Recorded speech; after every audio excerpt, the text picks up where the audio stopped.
Denden Lazaro Revilla binabatikos ng mga Valley fans dahil sa ginawa niya sa isang fan.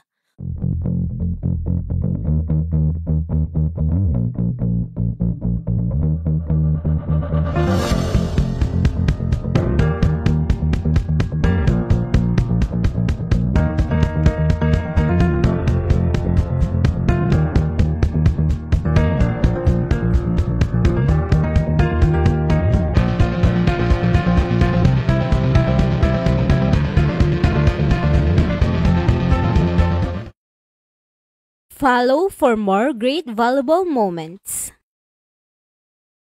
Umiinit ngayon sa social media ang pangalan ni Denden Revilla matapos kumalat ang video ng isang Valley fan na dumalo sa meet and greet ng Creamline Cool Smashers.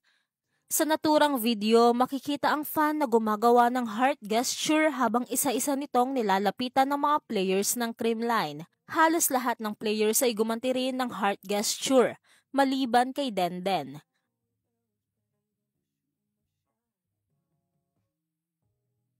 Kung makikita nga sa video, ngumiti lang si Denden at hindi sinuklian ang gesture ng fan.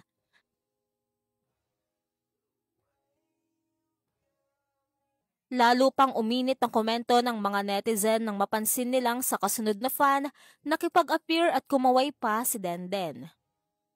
Dahil dito, marami ang nadismaya at nagsabing tila hindi raw maganda ang ipinakitang ugali ni Denden. Marami tuloy ang nagsasabing ito raw ay hindi na bago. Matatandaang noong nasa Ateneo pa siya, may mga isyu na rin tungkol sa pagiging maldita umano ng player. Narito nga ang isa sa komento ng netizen. Tanggalin na lang sana siya sa team. Pambansang good vibes ang Creamline, di ba? Hindi sa wala na siyang dapat patunayan. Maging makatao at may pakikisama lang sana sa mga fans. Be like Gumabaw and everyone. Sobrang down to earth. May ilan din namang nagsasabing baka pagod lang si Denden o hindi lang niya napansin ang gesture ng fan. Pero karamihan sa mga komento na dismaya pa rin. Ano sa tingin nyo mga ka-Valley fans? Sino ang may punto? Ang fan o si Denden? I-comment nyo lang sa baba ang opinion nyo.